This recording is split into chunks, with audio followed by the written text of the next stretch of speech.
all of you who has take part of your time to attend to this first working group meeting that we are developed for the Caribbean countries regarding sustainable procurement policies. That is under SDG Indicator 1271. This indicator is under UNEP custodianship, and UNEP as the agency who has to take care of all the process of regarding this indicator is leading these working group trainings in the region. And well, for us is a really good opportunity to have the chance to make this sort of bridge between UNEP and your countries.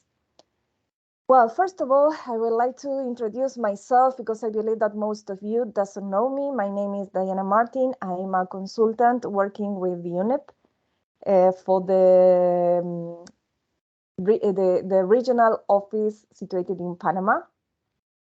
I've been working with UNEP for 1 year, and we have been developing this sort of working groups with other indicators. And this is the very first time that we are doing with this 12.7.1 indicator.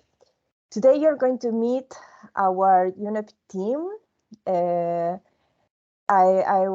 will have the chance to hear each of us presenting part of this presentation that we split, so you can meet each of us, and will have the chance to make all the questions that you would like to do regarding this indicator. We will ask you to write your questions in the chat. Otherwise, we will have a time after this meeting in which you could raise your hand, ask questions, and well, probably at a certain time we will ask you if anyone has any questions, so you could also have the chance to share your views, ask questions, whatever. And please take this opportunity to make that, because we are here for helping you in all the doubts, in all the challenges that you could face regarding the report of this indicator. This is, as I mentioned, will be our first meeting. We are expecting to have monthly meetings one time per month. So, well, this won't end today. It's just our starting point. So welcome all of you who are attending, and as I said, are taking part of your time to learn a bit more about this indicator. Well, I will share with you my screen, and there I will give the floor to each of our partners that you are going to meet today. Farid, Agnes, and also Bianca is with us. Bianca is working with us and helping us with some training parts of this indicator. So you will also have the chance to meet her. Well, let me share my screen to you. And I will try to go to the very beginning of my presentation. Okay, I believe that all of you have the chance to see the first part of the presentation. Do you? Agnes, Farid, please tell me if you are. Yes, Yes. Daiana, we see your presentation very well. Okay. Well, as I mentioned, we split this presentation in several parts, so you will have the chance to meet each of us during this presentation. Well, first of all, I will do the introduction of this indicator. Then Agnes Wierzbicki will tell you about the methodology. Farid Yaker, that is our head in this indicator, will tell you about the data collection outcome, that it was done 2 years ago, and the results that were reached by that time. And I will tell you things regarding data submission process, timeline, and the next steps that we will face regarding this indicator.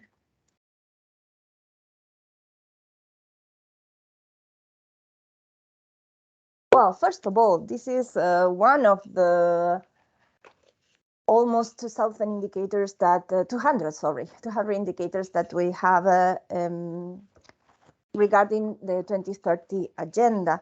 As most of you should know, the United Nations General Assembly in 2015 adopted the 2030 Agenda for Sustainable Development in agreement with all the country members.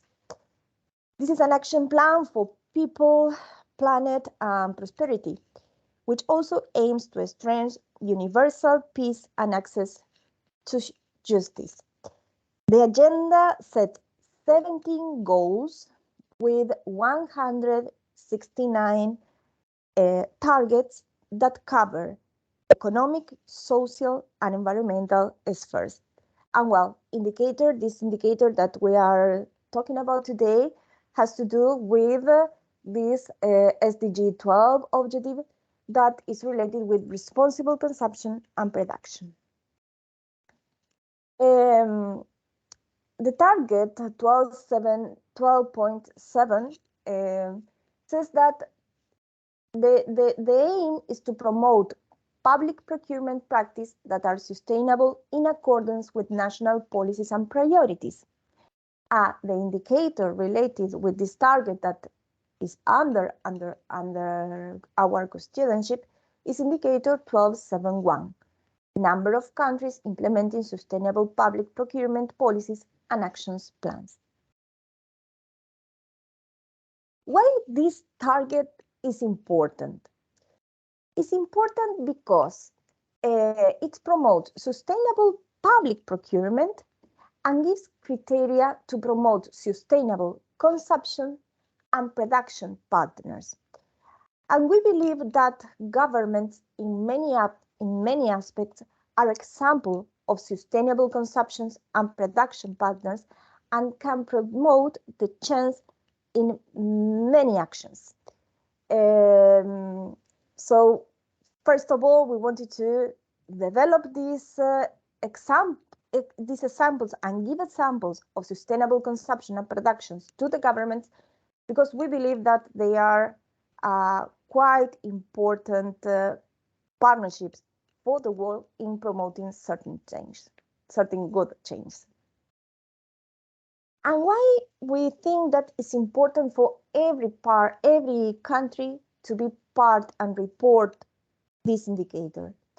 Because this indicator promotes inclusive growth and sustainable economic development. And we believe that all of us wants to reach that aim.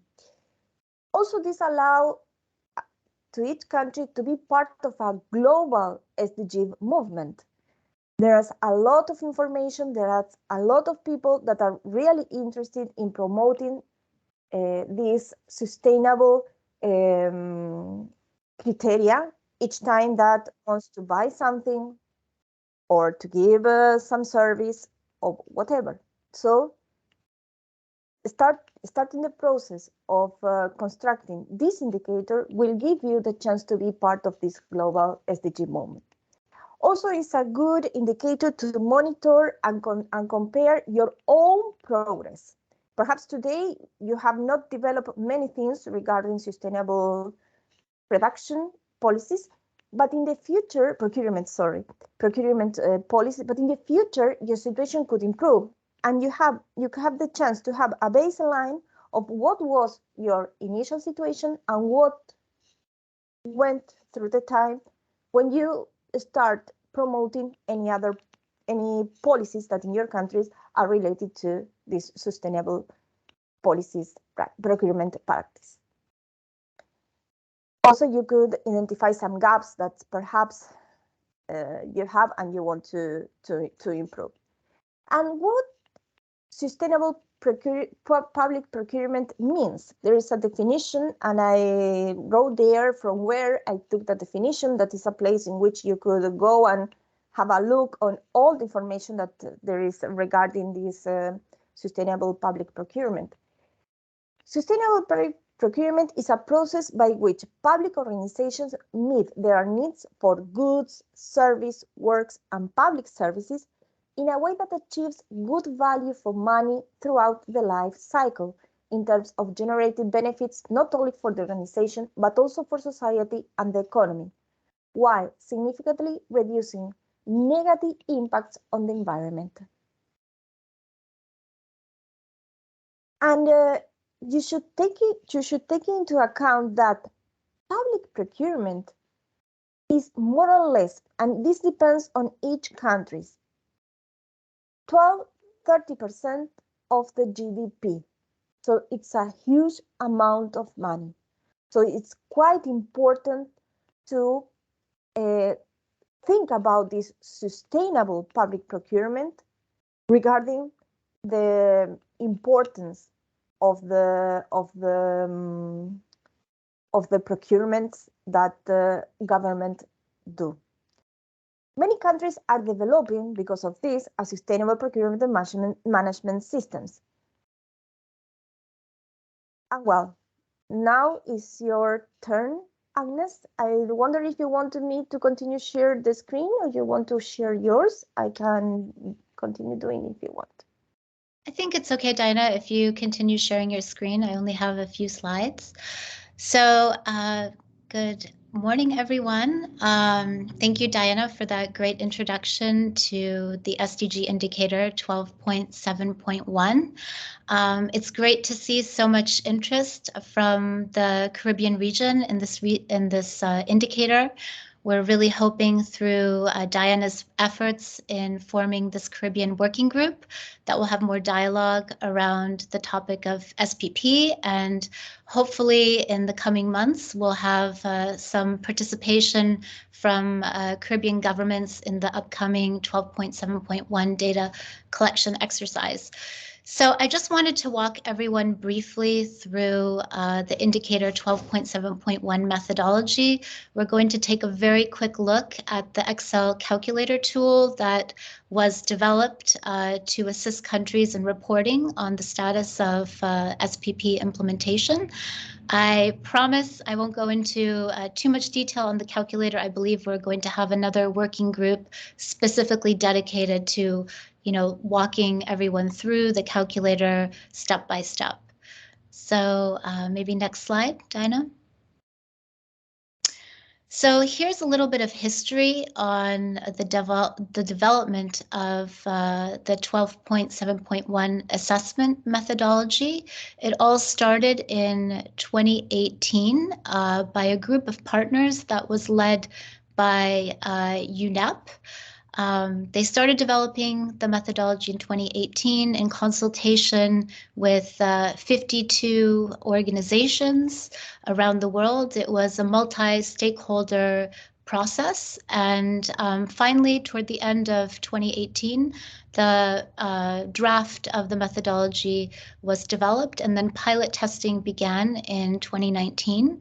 The methodology, or the Excel calculator that was developed, was pilot tested with 23 countries around the world. And after the pilot test in 2019, it was further refined. And in February 2020, it was reclassified as Tier 2 by the UN Interagency Expert Group, which means that the indicator is conceptually clear. It has an internationally established methodology and standards are available, but data are not regularly produced by countries.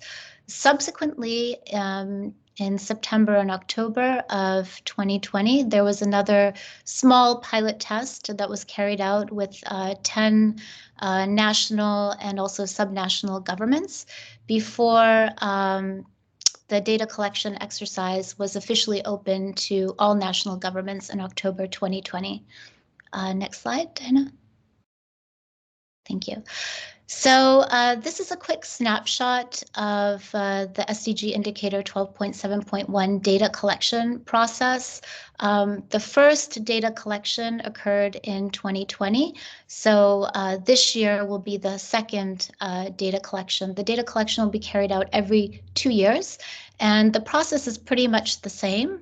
although the time frame might vary. So the first step in the process is to identify national SPP focal points in countries around the world.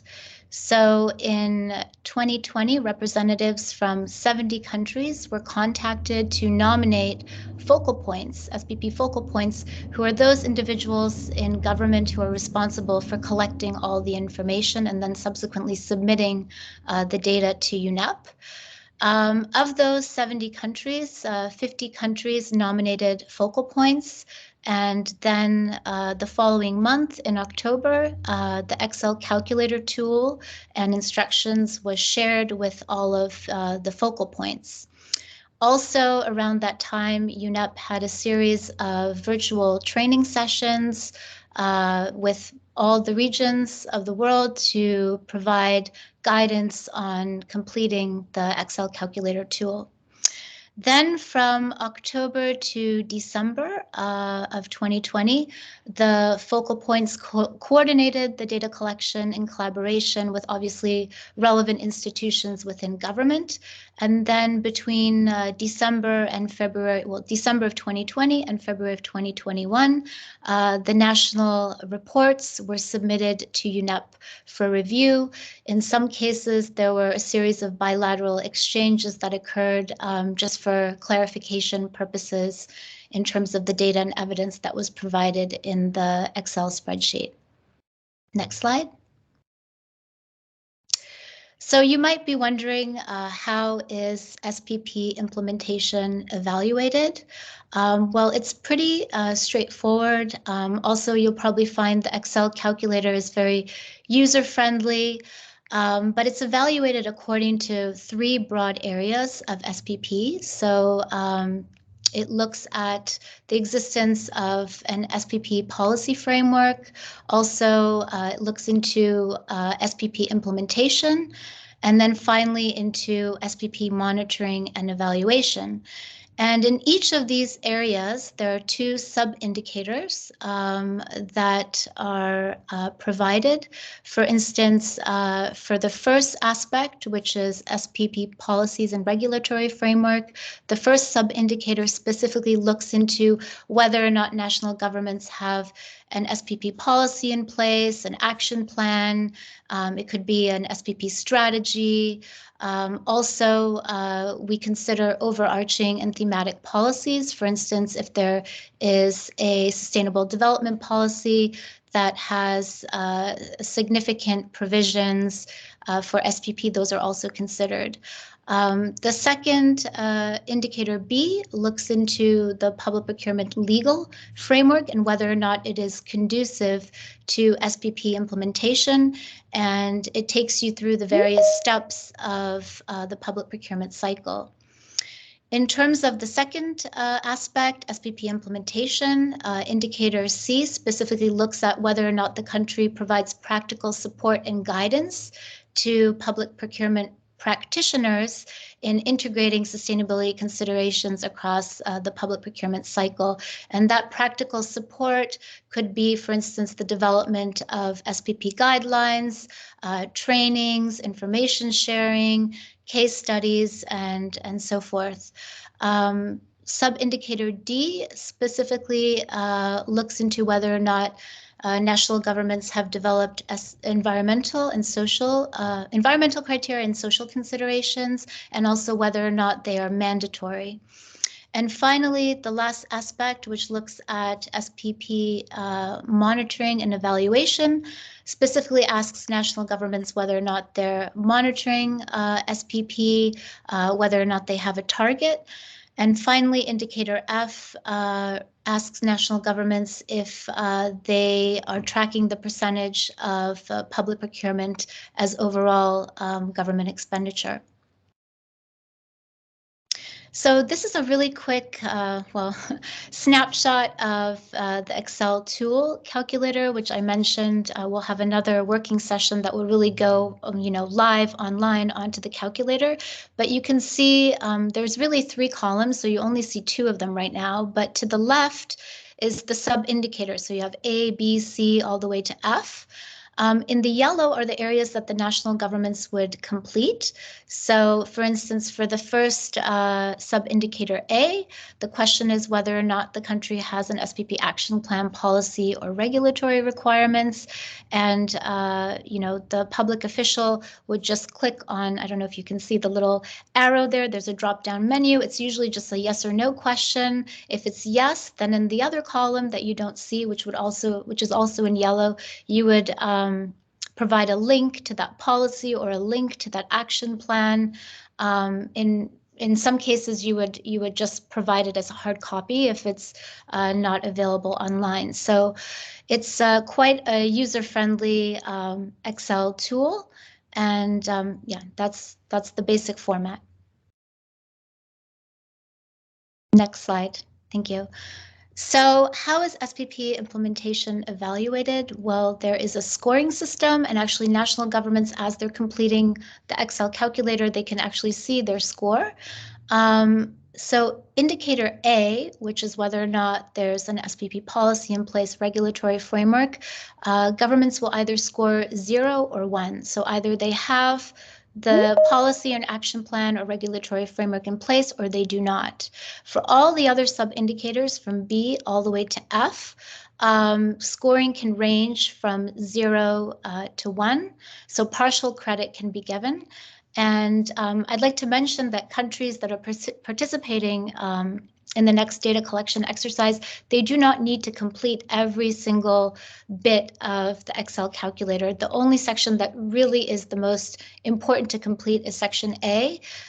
Probably there are only certain, areas of B, C, D, and E, and F that you'll be able to complete. But so long as the first indicator is completed, then the score and the submission will be considered. So this is the formula for the developing the score. It's the score of sub-indicator A multiplied by the sum of indicators B through F. And the reason why so much emphasis is placed on A, policies, because indicator 12.7.1 is the number of policies and action plans that national governments are implementing. So obviously the emphasis would be on indicator A.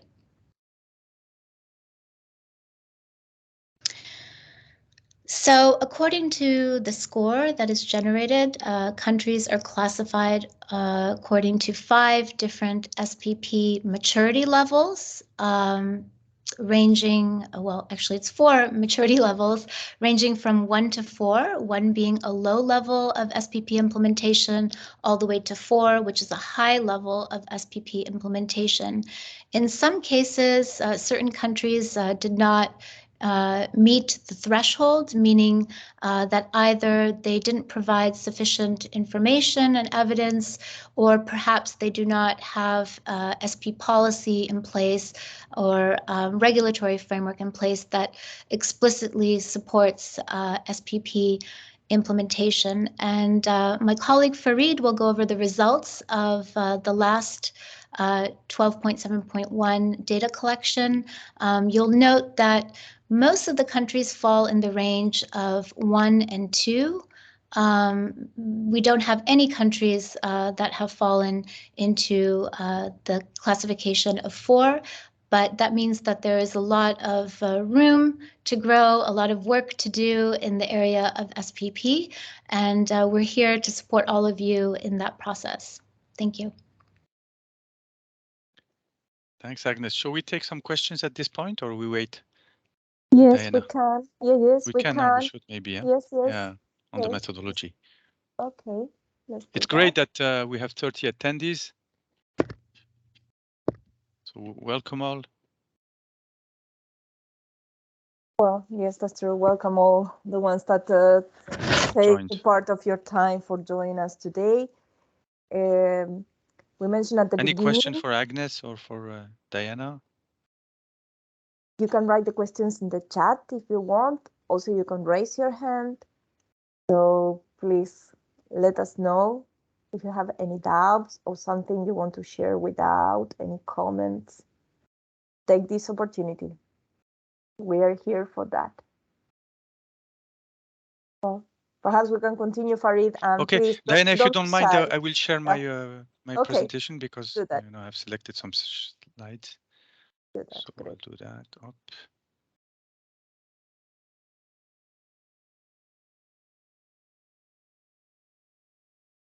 Is it okay?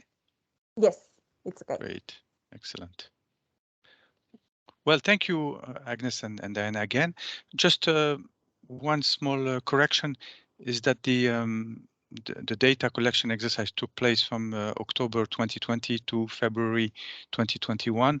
So it's about 14 months ago, we can say, not 2 years. So these results are basically from last year.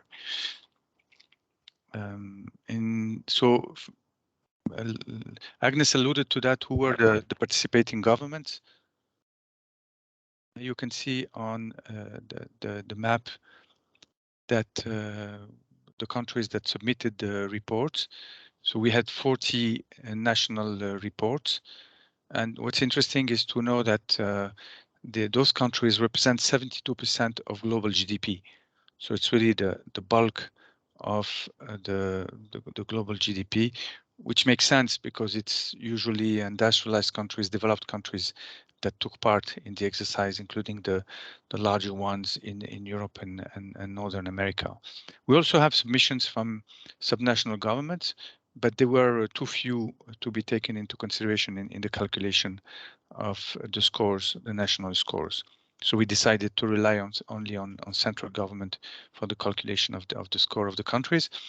Here are the countries that took part. You can see that most of them come from Europe, but we have a good participation from the Latin America, and we have one country from Caribbean that participated, Dominican Republic. So it's great that you have one representative in the region that is doing actually a great job on SPP, the leader, regional leader on SPP. And then we have really a low participation from Africa and Western Asia, but we know that things are picking up there and that next year we will have a better representation and a good representation from Asia and the Pacific, although still too low. And the two main countries in Northern America took part. In terms of the outcome, we see that Agnes mentioned that most countries scored in the medium low and medium high, and sorry, in the low, medium low or medium high levels. Here we can see it on the screen. You can see that in Europe we have some countries that were in medium high, another group in medium low, and others in low level. Same for the other continents, with the exception of Asia, where we have 4 countries in medium high level, and in medium low level, and we have USA scoring in medium high level. We see that Dominican Republic is also scoring in the medium low level. So here you can see the distribution with among the 40 countries, we had 7 that did not comply with the indicator, 33 that complied with the distribution that you see here, 10, 14, 9 for low, medium, and medium high level performance, with 0, as was said, for high level. This was presented earlier, so I don't go on that. Now I'm going to show you the main findings from the report. So first of all, who submitted the report? We have almost an equal split between Public Procurement Authority and Environment Agency, Ministries of Environment, with a little advantage to Ministry of Finance with 45%. And this is the average score for the regions. We can see that Europe leads on SPP implementation, followed by Asia Pacific and Northern America. We have a lower performance for Latin America and Caribbean. However, they're not too far from those countries, are not too far from the average of 234 points. We didn't count Africa and Middle East because there were too few representatives. We didn't have significant results to perform an average there.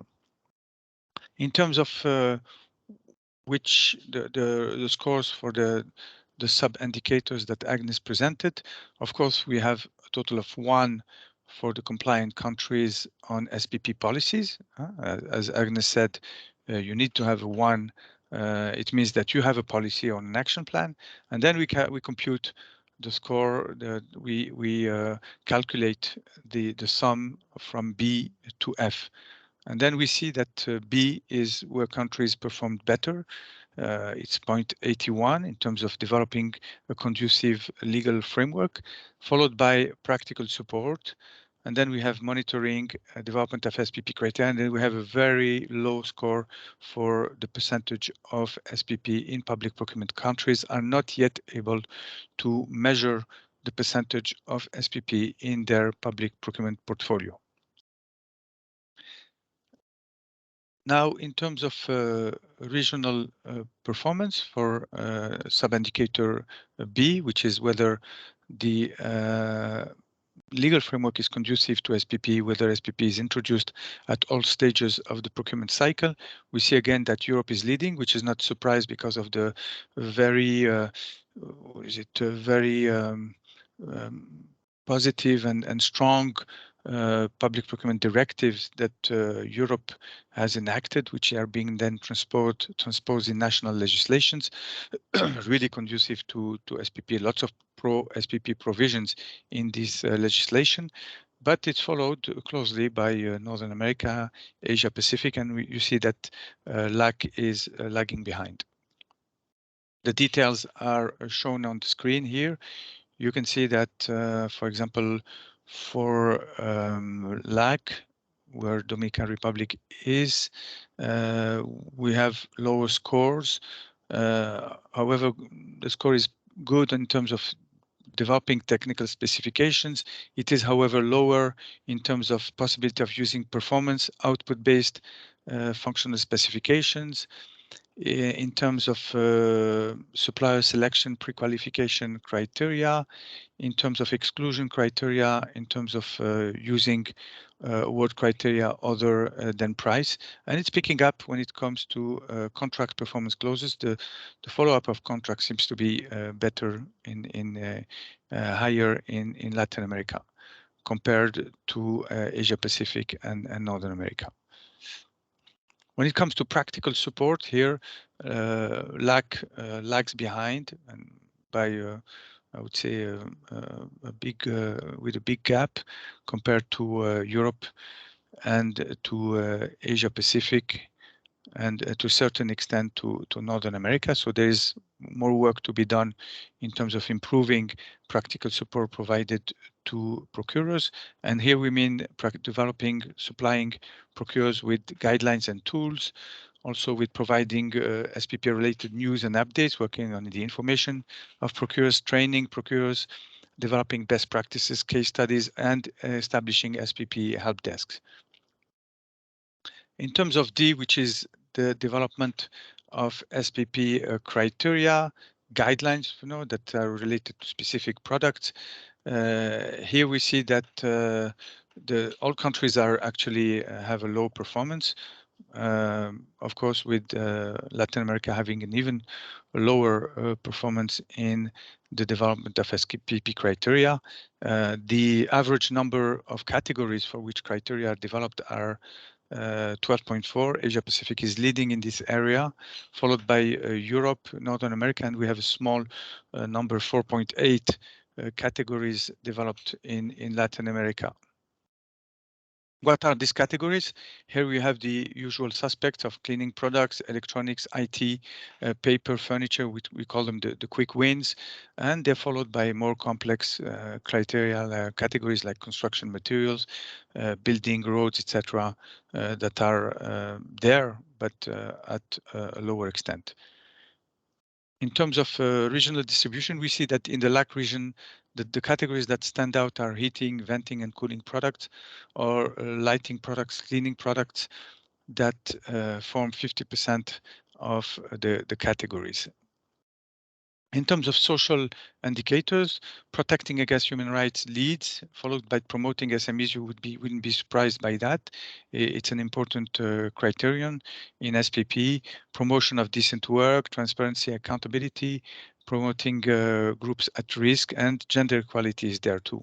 In terms of regional distribution, LAC is really strong, and we see it's the strongest in terms of promotion of SMEs, and followed by protection against human rights abuses. And in terms of E, which is whether countries monitor SPP or not, here we see that Europe and Northern America lead, and we have a small score, low score for LAC, which will have to improve its monitoring, monitoring tools of sustainable procurement. Here we see that LAC does well, however, in terms of monitoring SPP policies and action plans. Also that we have a low performance in Latin America on the monitoring of contracts, and we have almost no monitoring of sustainability outcomes. What are the benefits from sustainable public procurement? This is not measured in the countries that are compliant in Latin America. And finally, in terms of indicator F, which is the percentage of SPP in public procurement, we have, as I said earlier, a very low score, with, however, a high variance between Asia Pacific, which does well actually in terms of measuring, because they have e-procurement platforms, compared to Europe, which is close from the average, the global average, and we have a lower score for Latin America, and a very low score for Northern America due to the fact that there is no global compilation of public procurement in Northern America, due, I suppose, to the high number of contracting authorities. Thank you very much, and now I will hand over again to Daiana. Thank you, Farid, and thank you, Agnes, for all the information that you shared with us today and with the group. We have a question here in the chat, and perhaps we take the opportunity to answer Vernon O'Brien. Please, Farid, if you can stop sharing your screen, would be great. Ready, great. Vernon O'Brien asked, is there any tangible benefit or benefits from implementing SPP in terms of attracting more donor funds? Farid, do you want to answer that? Maybe Vernon can speak directly. Okay, that's good. To explain the question.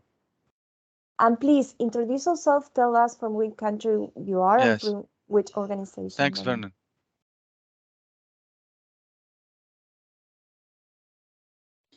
Good morning, afternoon, depends on the time zone. My name is Vernon O'Brien. I am a project manager working with the OECS Commission, and I'm from Dominica.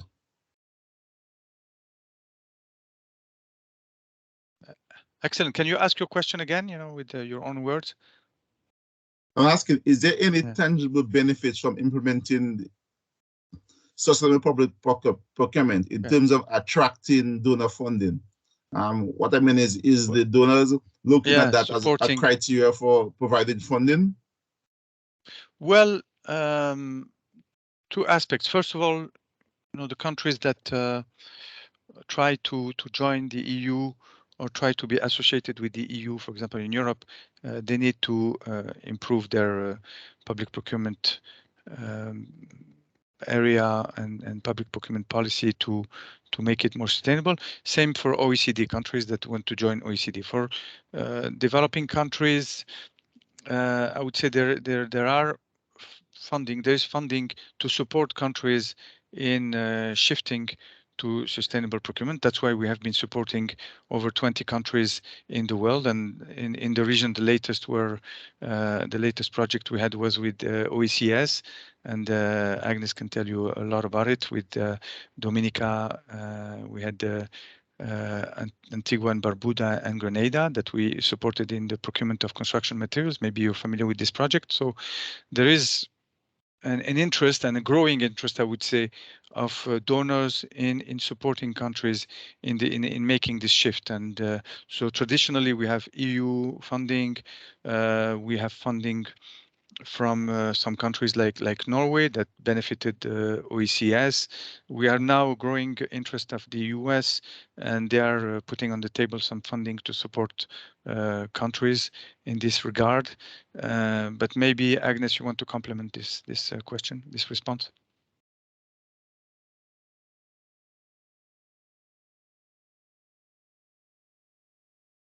Sure, Farid. Hi, Vernon. As Farid mentioned, last year, well, in 2020, 2021, UNEP, through its regional office for Latin America and the Caribbean, supported SPP project in collaboration with the OECS Commission. You might be familiar with the project. It was piloted with Antigua, Barbuda, Dominica, and Grenada. And a series of studies were carried out under the project, including legal analysis, status assessment, also a model policy for sustainable procurement of construction materials was developed for the OECS countries. And subsequently, I believe the OECS is moving forward in integrating some of the recommendations into their own revision of their procurement regulations.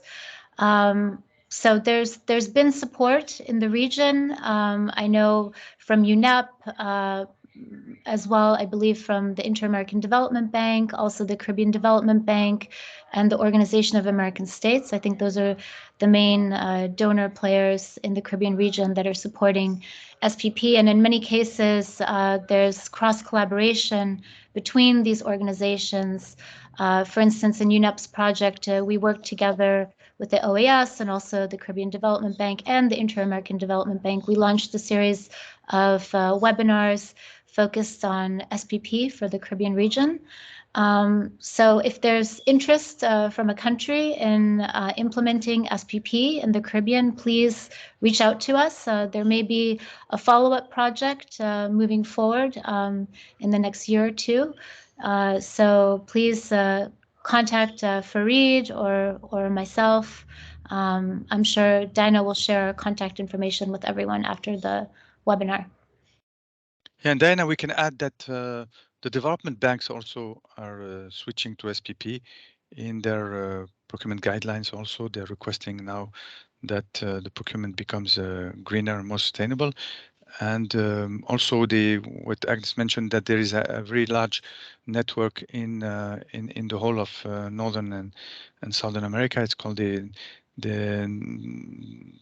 Inter-American Network for Governmental Procurement, and it's led by OAS. So and this network is also really now mainstreaming sustainable procurement and supporting this mainstreaming in all the public procurement agencies of the continent. Thanks, Agnes, Farid, and Vernon for Vernon, are we clear? The response was clear, or you Yes, but can I go for a follow-up question? Yeah, sure. So in that case, if say two agencies are applying for some funding, one have sustainable procurement as their processes and one don't, would they want with the sustainable procurement? You mean as a conditionality? No, we're not yet there. We're not there yet, but we're getting to that, especially in terms of MDBs. Soon, I think they will look into the degree of sustainability of procurement agencies, but we're still not rating them, and it's more a voluntary now effort that is being requested for the moment. Sometimes the opportunities are for the ones who are already prepared, so you never know. Yeah. We have a raised hand. Okay, thank you very much for the answer. Thanks, Vernon. Thank you, Vernon. Well, we have a hand raised from, let me see, Crystal. Hi, good morning. Good morning, everyone. I'm Crystal Lee. I work with the Tobago Emergency Management Agency, and I'm from Trinidad and Tobago. I was just wondering, because I'm aware of the Office of Procurement Regulation, which is the procurement regulatory body for Trinidad and Tobago. They have started, I think it was like mid last year, heavily promoting sustainable procurement. So I'm not sure if they have been liaising with the UN, so that whatever they are promoting and want the government agencies to adopt will be in agreement with this exercise. So you can let me know. Yeah, you can let me know. Daiana, that's for you. This question. Perhaps Farid, you could help me because I know believe that what I I'm wanted to say is that, you know, we had this discussion yesterday. Yeah, thanks a lot, Crystal. This is really one of the objectives of this meeting, is to reach out to potentially new respondents, because Daiana is going to explain to you the next steps, and that we're going to have a new data collection exercise this year. So we really look forward to the participation of Trinidad and Tobago, especially since we heard about the good work that is being done there. We had counted Trinidad and Tobago as a potential, you know, respondent. So definitely, you know, it's not in a deaf ear.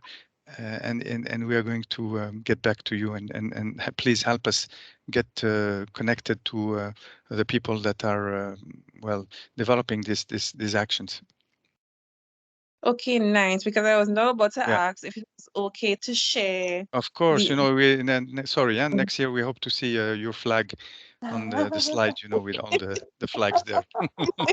And I think, Daiana, sorry if I can just step in for a minute. I think that's also, you know, on the agenda for this working group is also just sharing experiences in the region, you know, in the Caribbean region, in terms of where you're at in SPP implementation. So that would definitely be on the table in the future if you would want to present, you know, the case of Trinidad and Tobago, in addition to, you know, participating in the 12.7.1 data collection exercise. Okay, so Daiana, maybe we can, please go ahead, Crystal. Yes, this working group would meet on a monthly basis, just to be clear. Right. Okay, well, I'll talk with the procurement regulator so that he can sit in going forward.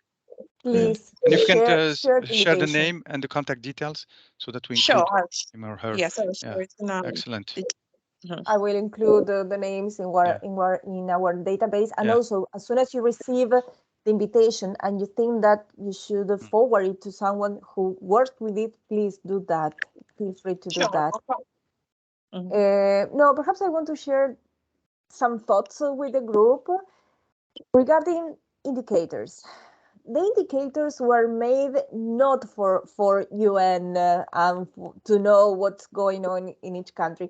The indicators were made for the countries to be used as a way of knowing what is going on here, and which is our situation today, and which is our situation 2 years after, according to those policies and things that we are making. And particularly with the sustainable, with these number 12 SDGs, I've got it in my heart, because this indicator, what wants us to do is more with the less.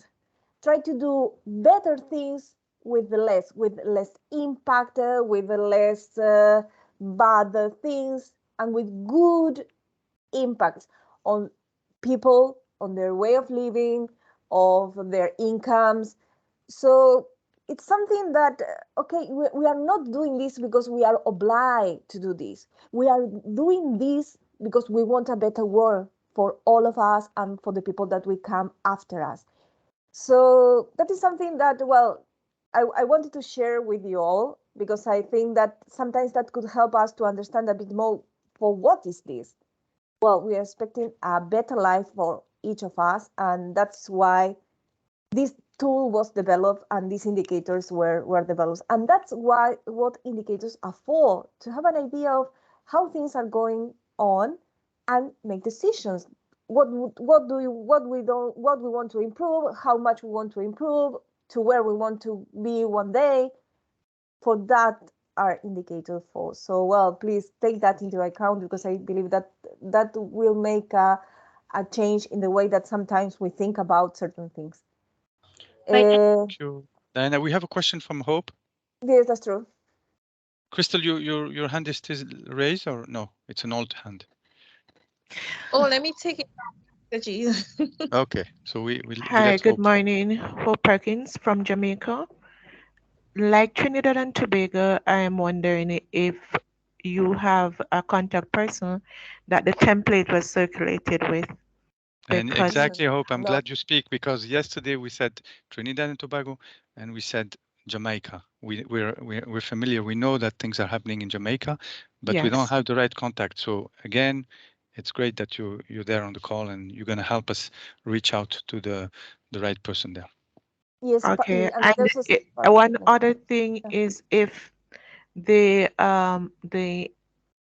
if you have an explanation or a definition for because I'm looking at the metadata and I'm looking at the template that is used, or the parameters that is used to evaluate us and the scoring.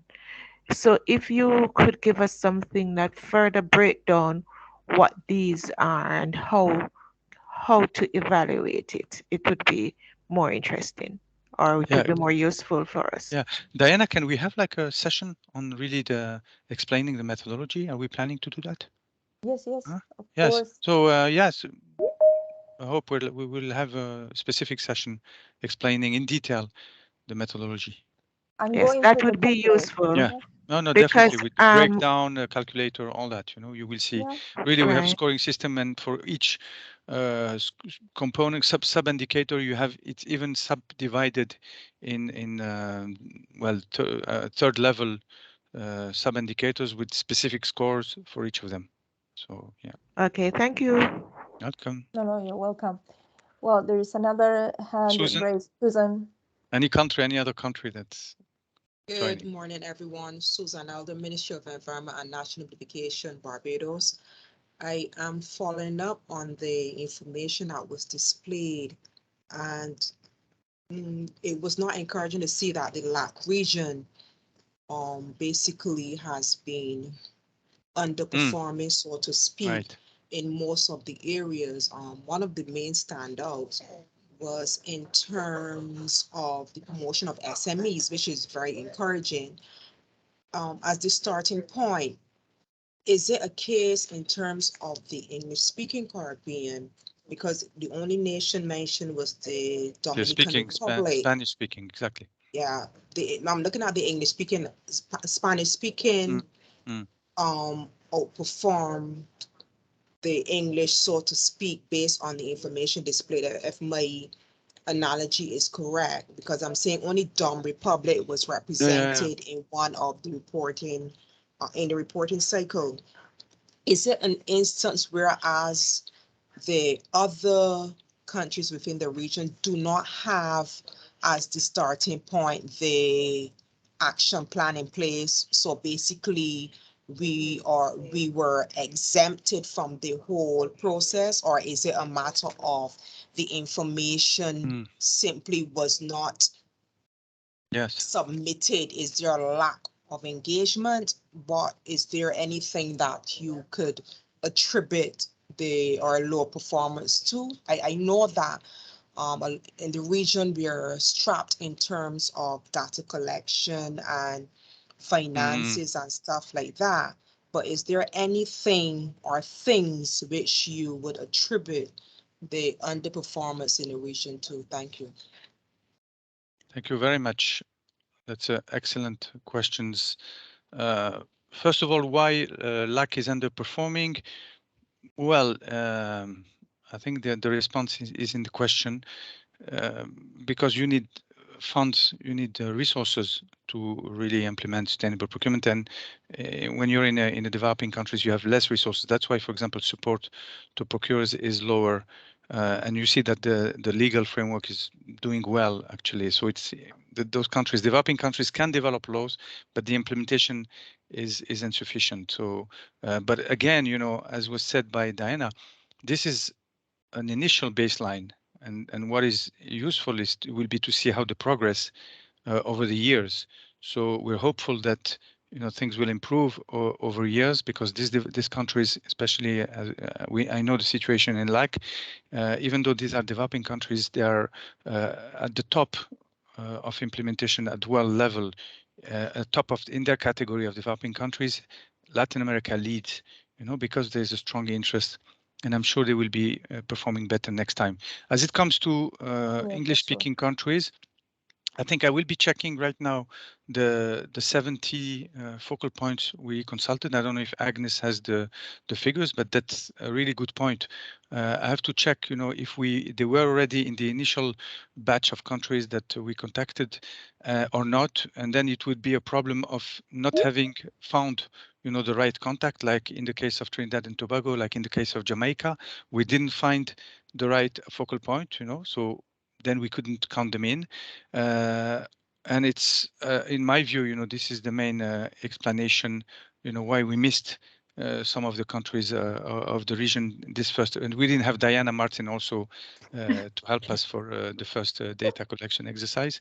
Now that we have her, we're going to improve things. So yeah, and we will raise our dates. Exactly. The date Sure from the LAC will we're gonna be have many bigger, flights of course. in the Yeah, region. Especially we're many going to flights. train people on reporting, which is also another issue. And I'm glad you spoke about that too. It's not only you need to have the data, you need to know how to report. We need to have the right person in place, and person dedicated to spend some time in the reporting. So you have many elements that can explain that. Thank you. Right, and also just to add to what Farid mentioned, I think that's the importance of this working group that Daiana has launched. We know as UNEP that many countries in the Caribbean have new public procurement acts or legislation that are inclusive of sustainable procurement. Fewer countries have dedicated sustainable public procurement policies and action plans, but we're really hoping with this next data collection exercise and through this working group, we'll be able to make those contacts with the focal points, and we'll be able to facilitate, the data collection and reporting from the region. We take a last question from Christine because we have to move on. Christine?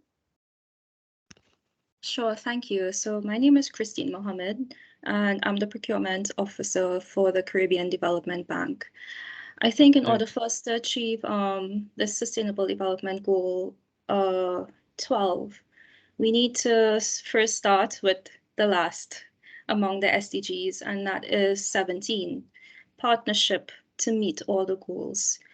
Now, CDB, just as we are close partners also with UNEP, we're also partners with OAS and INGP.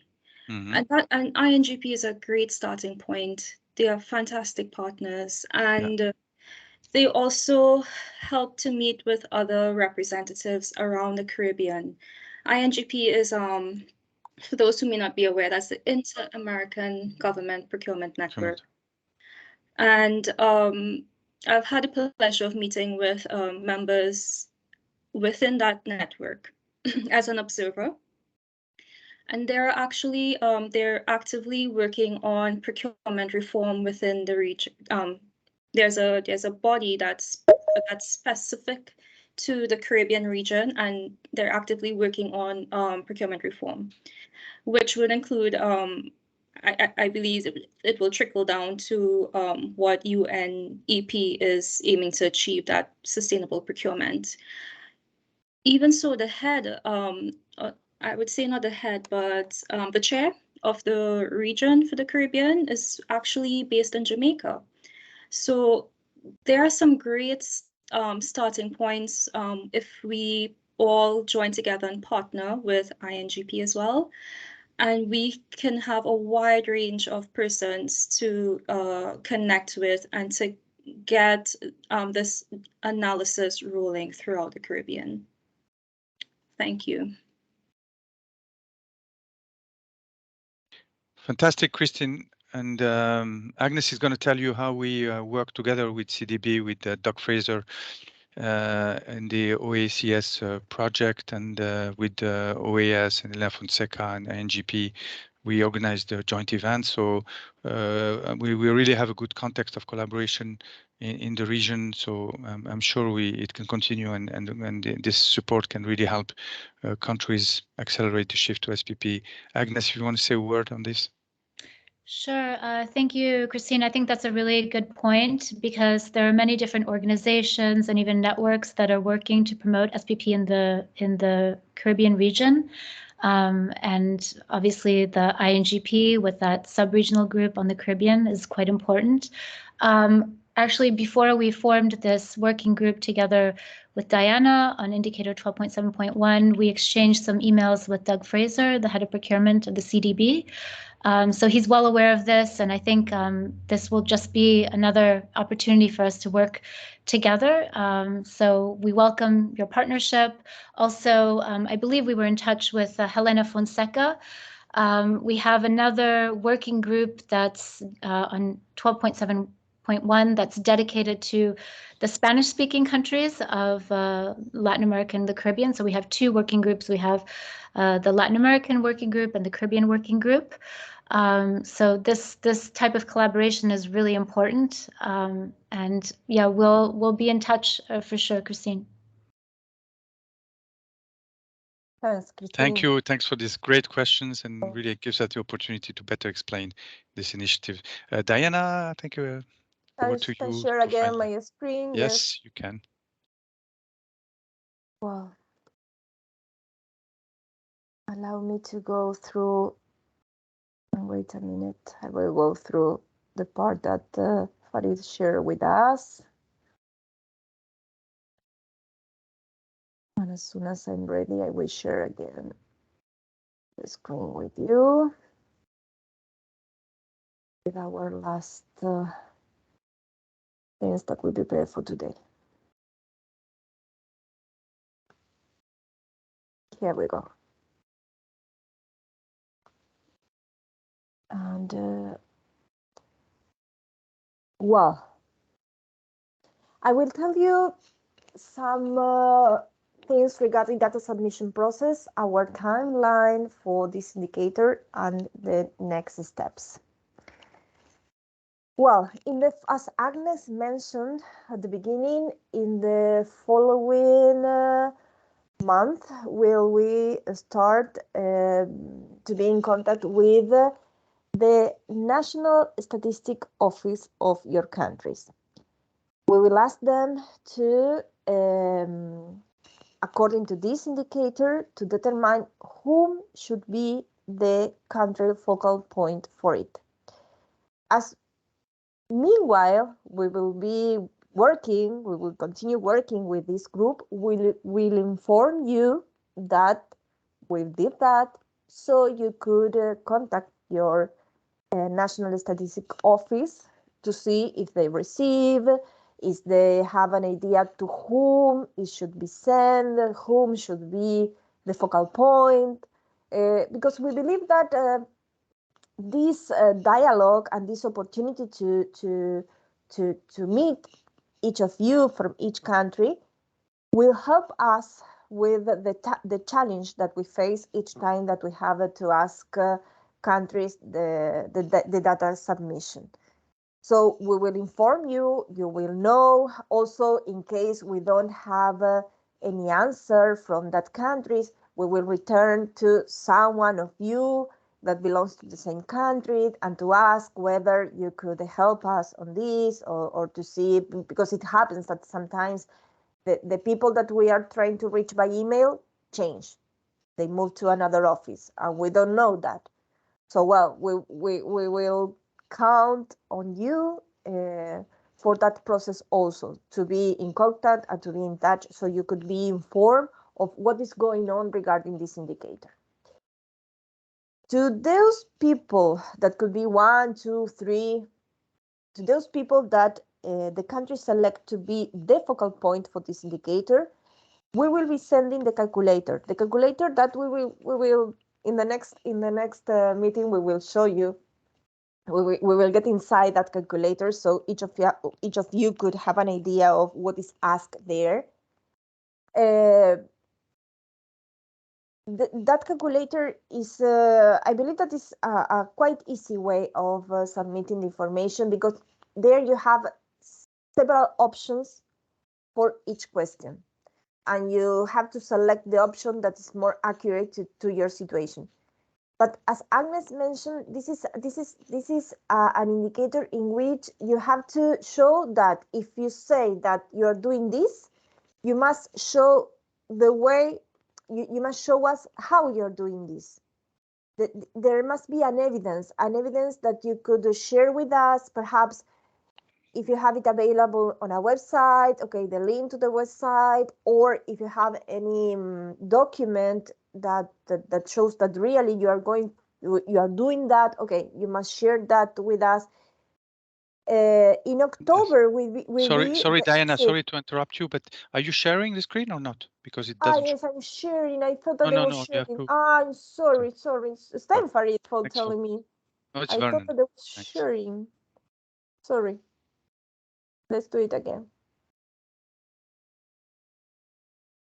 Oh, thanks. Now, yes. Yeah, Daiana, now we can see your screen. Thanks for telling me. It happens many times and I don't realize. Thanks for that. Well, I was here in June. Focal points are contacted with instructions and country focal points. I was in the first part.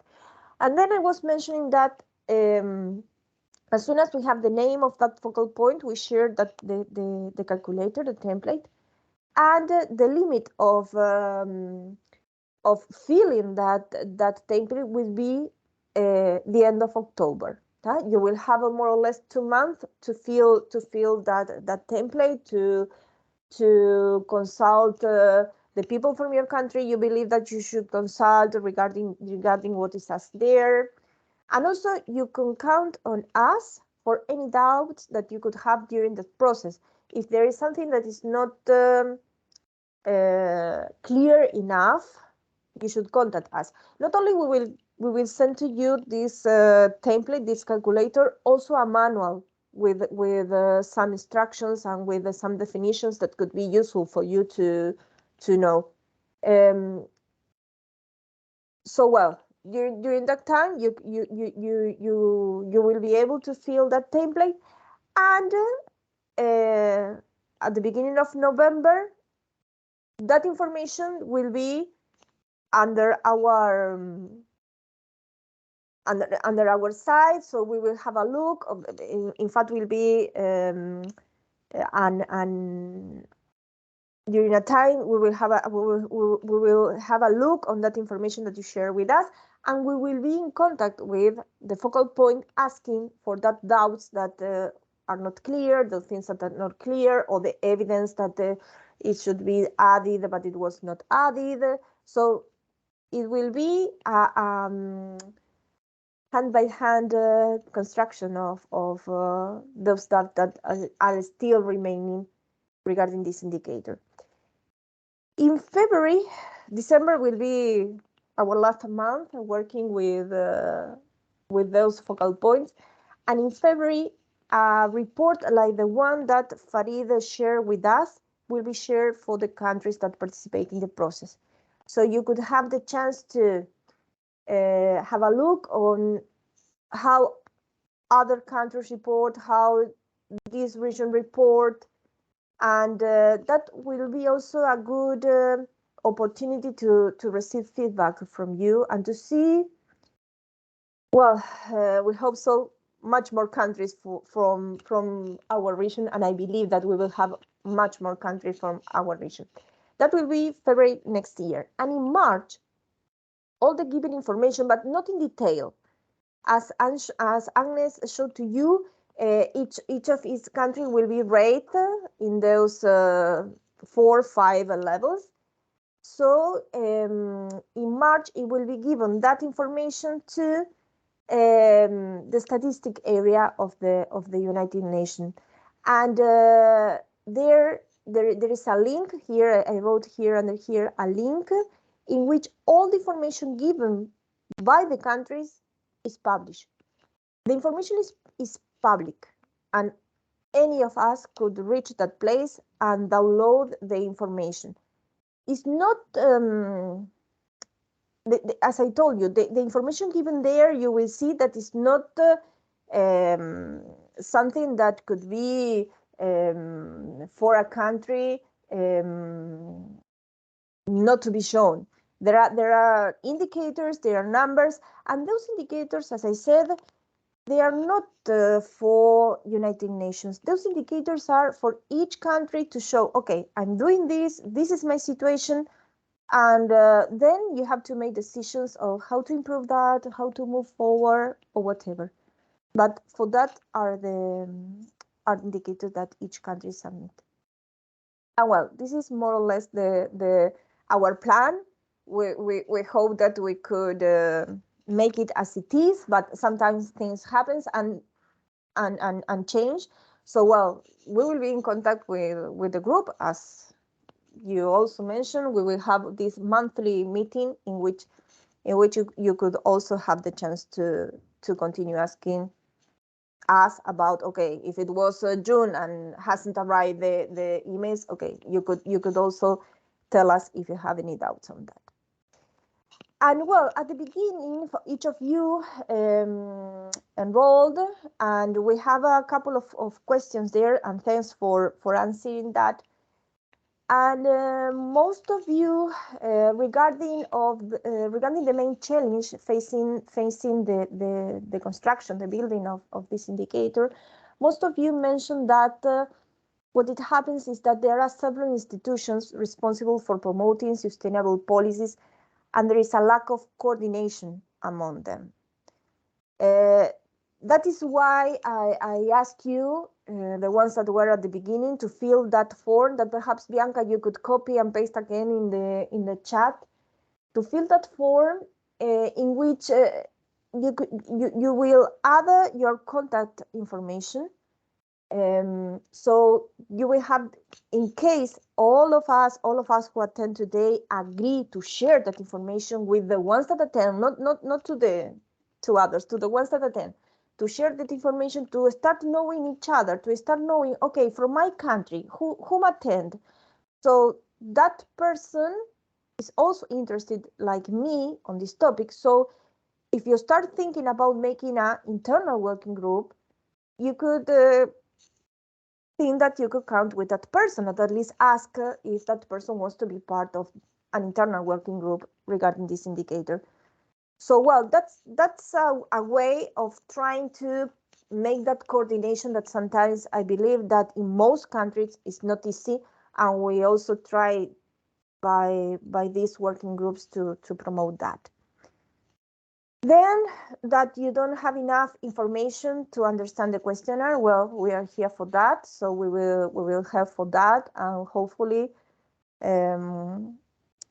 you could understand a bit more what we are talking about. And I encourage you to, I will share with you after this meeting that questionnaire, that calculator, that Excel questionnaire, so you could have the chance to read it thoroughly and start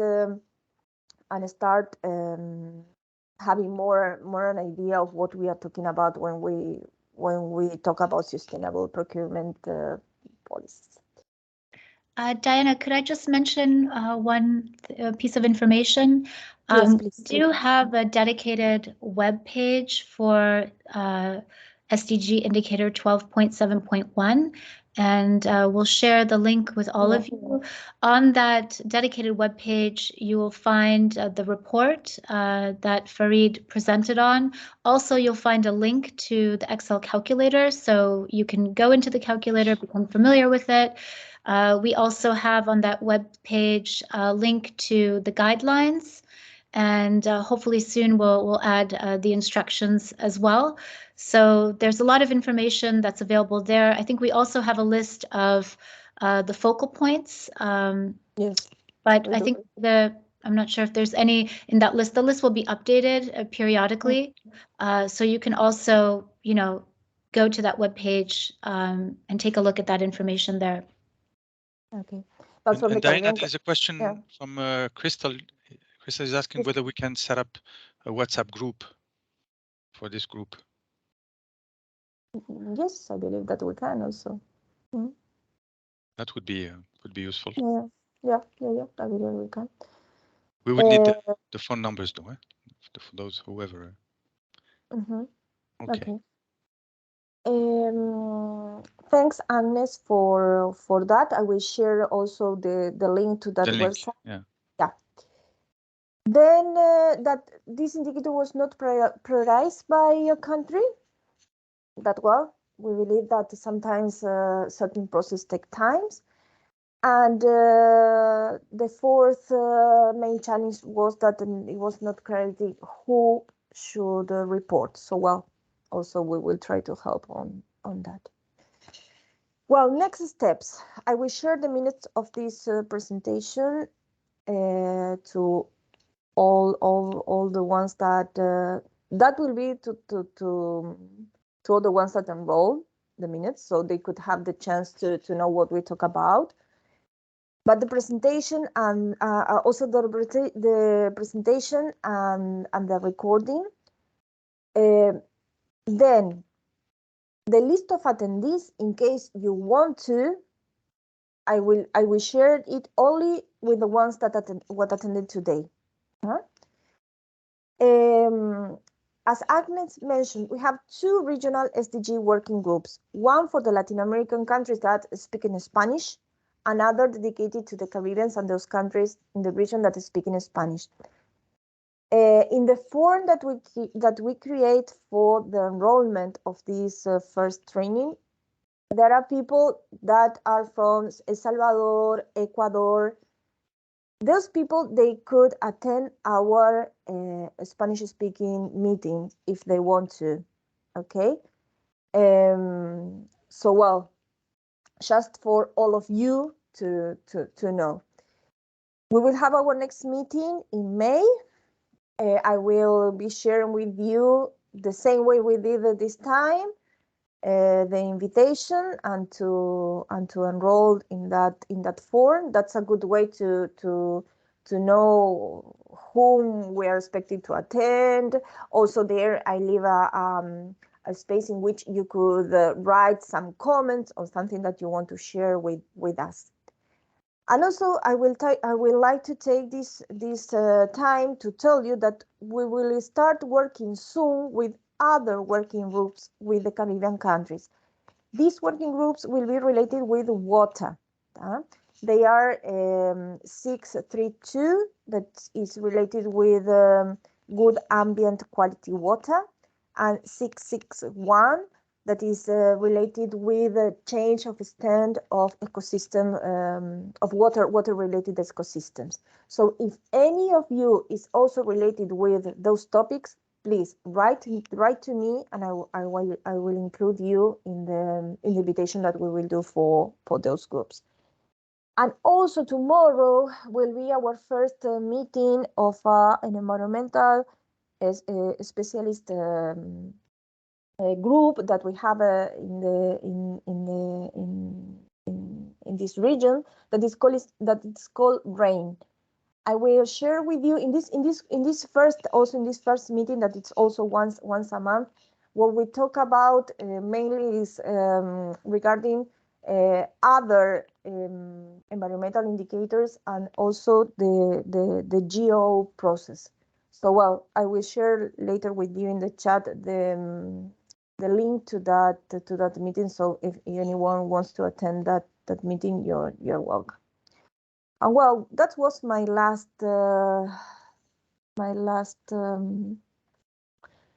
topic for today. I see that I have here 14 response regarding this possibility of sharing your contacts within the ones that attend today. So please, if anyone hasn't did it and wants to do it, please feel that, and we will share with the ones that are mentioned there. So you could have this chance of knowing each other, from which country you are, if you are in the same country or not.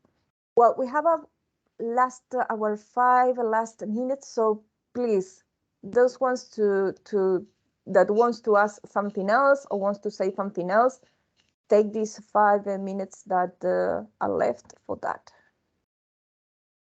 Also, Farid, Agnes, feel free to share something else that you think that could be useful for this first working group meeting.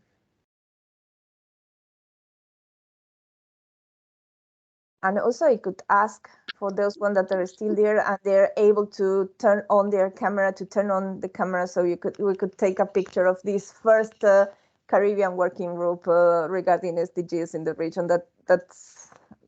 That's quite important for all of us, and I believe that we will continue doing this with others indicators. Yes, the presentation will be shared.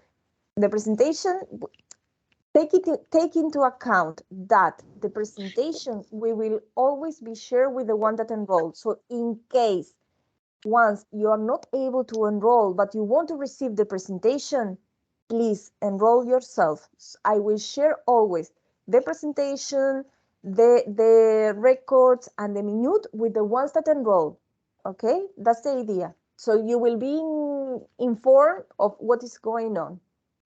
Okay, good. For those of you who are turning your camera, nice to see you, nice to meet you. We will invite you in the next meeting. We will invite you, those one who has already developed something regarding sustainable procurement policies, to share that with us, so you will have the chance to talk and to show what you have developed. Oh, nice to see you. Well, Bianca is also working with us. Bianca Yan. He's part of our team, so thanks for being there, Bianca. Okay, Josette. Okay, don't worry. Well, I will take the picture, and thanks. I will take it again, and thanks for being all of you there. Well, 3 minutes left. I don't want to take more time from you. Thanks a lot, Daiana, for all this, and we'll be in touch, huh? We will be in touch. This group is gonna stay really strong and united to achieve all those expectations. Thanks. Okay. Talk to you soon. Bye. Thank you. Bye, everybody. Bye. Bye-bye.